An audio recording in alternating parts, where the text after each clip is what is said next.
beginning to see this as a typical AI output. There was nothing in it that I would specifically disagree with. There were certain sort of essences to what I'd understood was going on that aren't contained in this. So it's really useful.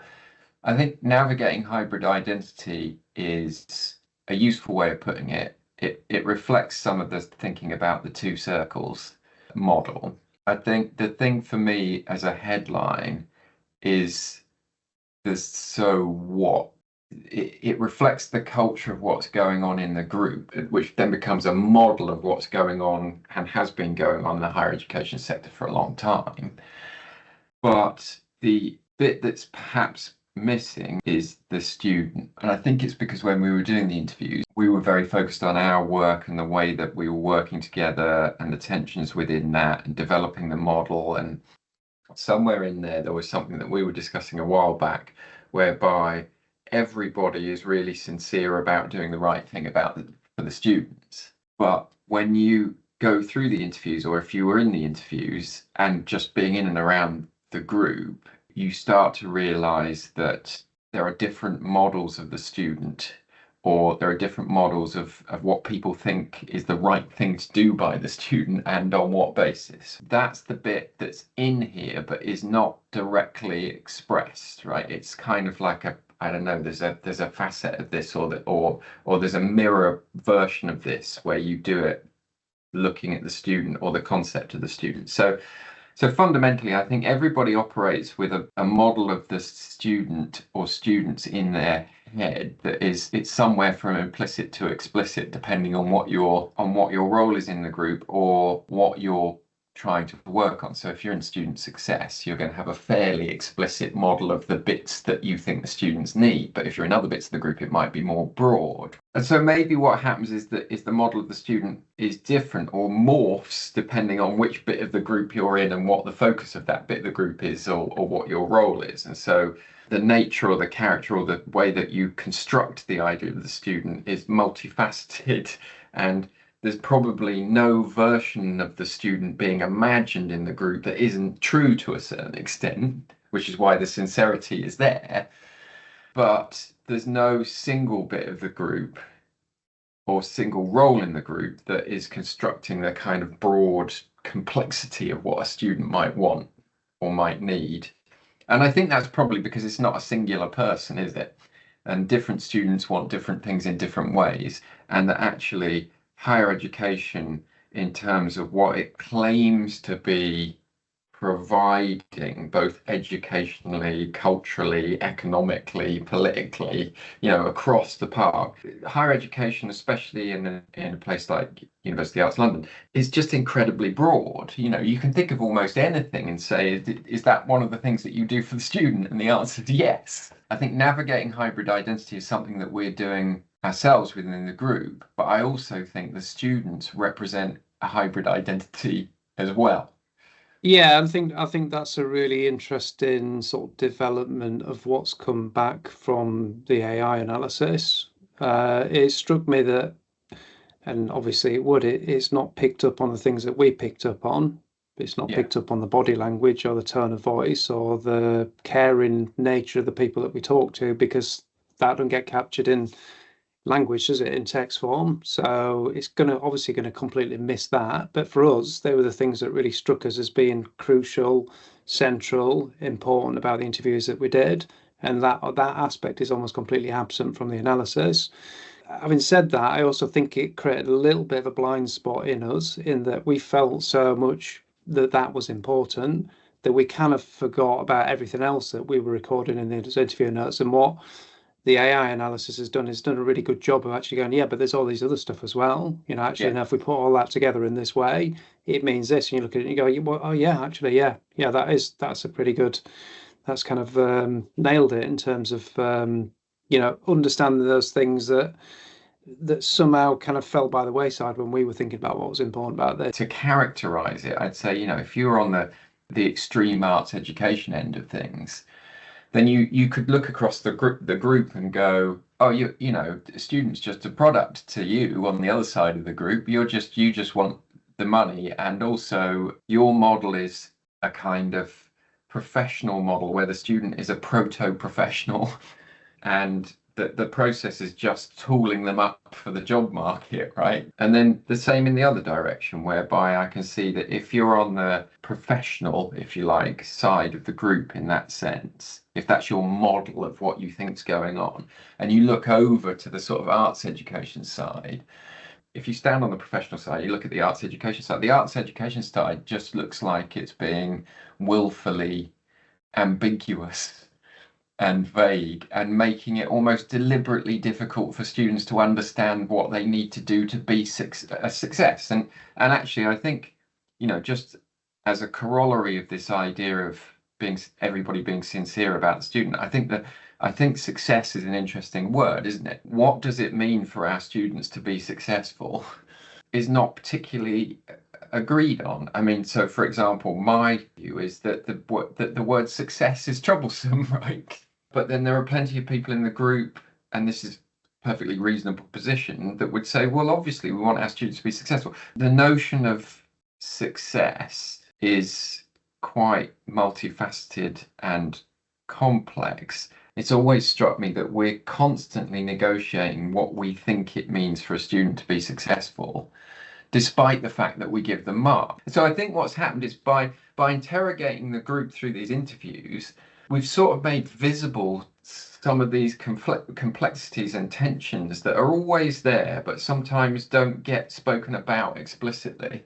I do think an interesting response to all of this in terms of hybridity is, what's the response to hybridity? Is it to develop a new language that crosses over and bridges, or is it to create a culture whereby the majority of people can translate across languages? In a way, how we're using technology now with its AI approach, it's as a sort of translation tool, isn't it? It's taking these 9 different perspectives and going, true. Yeah, this is a sort of like a common way of thinking about this that equally values all of those 9 perspectives. My habit, if I'm reading something, is to analyze it into a pattern or to look for a specific narrative so that I can tell a story about it. Clearly, the AI is oddly objective, and so it's pulled out what, to my mind, would be like multiple stories, but they're all in there, right? I agree that they're in there, and it's really useful. It's both scrunched it into an analysis in a really useful way, but it's also broadened it out. So it's a pretty good reflection. I think what's important that comes out of this, there are these different models of the student. They're all true and they're all important, and that's why we need to work together to continue to navigate these tensions. And to my mind, a successful higher education institution is one whereby you're doing exactly that. So I believe that it actually takes all of these perspectives to make the thing work. As this AI scrunch is kind of saying, that requires time, trust, and constant negotiation. I think one of the positive things for me about this is it's basically saying there is no perfect model. It's not a problem to be solved, but that you're going to do the best work as a group if you take the time to constantly negotiate. The important thing is that the process of negotiation has to be seen as authentic work. Sometimes the process of negotiation is seen as something that is time consuming and gets in the way of getting the work done. But if you reframe the negotiation as part of what the work is, then I think it starts to make sense. I think that the interesting thing about this document is it sort of presents us 9 perspectives together in a way where all 9 of those people could look at it and go, well, yeah, all right, okay, I can kind of sort of see my perspective in it, but then it reveals these other perspectives as well, but not in a way that it feels like it's in a different language. A really traditional concept of university is that there are academics, there's an academic culture and community, and everything else serves that, right? Or a more contemporary view might be there are students and everything serves that. And I think that happens in all groups and institutions. But what you can see in UL Online is different people believe that different bits are authentic, but quite often the authentic bit is outside the bit that they're in. So you're always doing work which is serving something which is located elsewhere. And I'm sure if you're on the more commercial bit, can quite often feel like that. I think with the trajectory of universities, I think increasingly, if you're on the art school side of it or the academic side of it, you can feel like that. So, obviously it's a pretty classic bit of discourse in the university that the colleges sometimes feel like they're serving the centre. There's something about that and the way that you then negotiate hybridity, and to help negotiate the hybridity or to help with translation or whatever metaphor you want to do, you need to establish that all of the work is authentic. We're just all trying to get a thing done. It was heartening to get that sense of passion and of sort of devotion, and duty to students, whatever you think a student is. It was still genuine humanness, wasn't it? Well, It that's was, the headline. That is the headline out of this. Yeah. And that's the thing that goes beyond the more sort of technical analysis that the AI's done on this document that we've got here. So, like, beyond this analysis, which is useful, there's this thing that's missing, which is everybody student-centered. And like you say, the big thing that you kind of come up with in this conversation was that idea of contested hybrid identity formation. That's like, he's not talking about it in terms of students, but that's part of it as well. It's part of the identity of the colleagues in terms of what they think a student is, their version of a student, which is valid, authentic, genuine from their perspective, but it doesn't give the whole picture. So if we bring the student into the mix in terms of our thinking for this, that's really where this then develops into something more useful. If we think of the student or students as a contested hybrid identity, as well as us across the group, then it all makes sense. And I would say the single most divisive thing in the group, given that everybody's sincere, a lack of understanding just how contested and hybrid the concept of the student is. I think most of us accidentally run with quite a fixed idea of what a student is and what they might want. Actually, with fully online, that gets really interesting, because I think one of the reasons that we think of that institutions implicitly think of students as a different species is because of the schools pipeline. So quite often they're like 2 generations different, and they do appear to be like a different species, right? Even though they're not. And all of the marketing inflected speak about generational thinking and Gen Z and Gen Alpha and all the rest, it really amplifies that, which I think is unhelpful. There is a complex system here which also includes the students.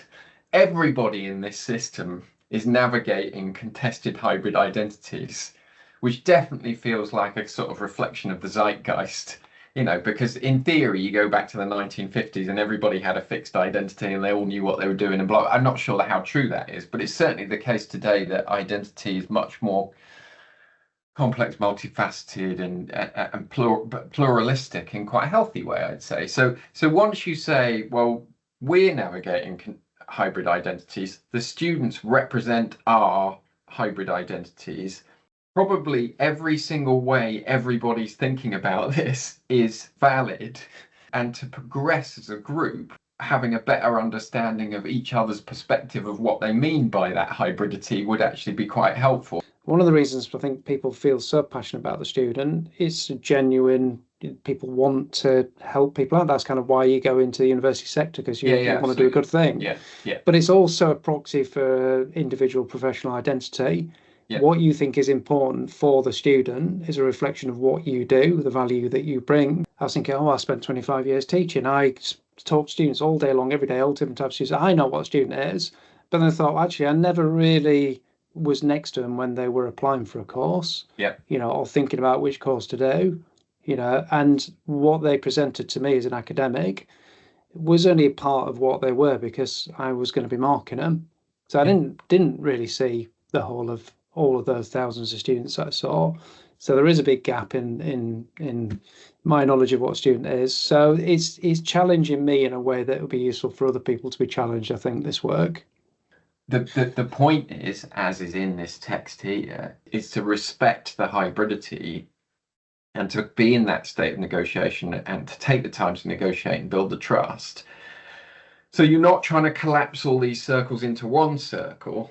You're trying to manage the interaction of all of the circles all of the time in a process that might be called co-creation or something like that. Yeah, I mean, the other way of thinking about it is storytelling. So that idea that students are getting different stories, or there are different stories that are being Yeah, told and they're in conflicts. And so, you don't want to just have one story from one perspective and get rid of all the other stories, and it's only got one character in. But you could have yeah, one grand narrative. You can have one overarching story yeah, that's got multiple characters in the same story, yeah. and maybe that's a better metaphor. If I if think all of it these is. people involved in it are characters in a story, and they're allowed, you want them to be different to each other, but it's just one story that the students are getting rather than multiple ones, Yeah. then that might be one way of turning this into a sort of productive, actionable thing that we could go, okay, well, let's think about this as one story, not multiple stories.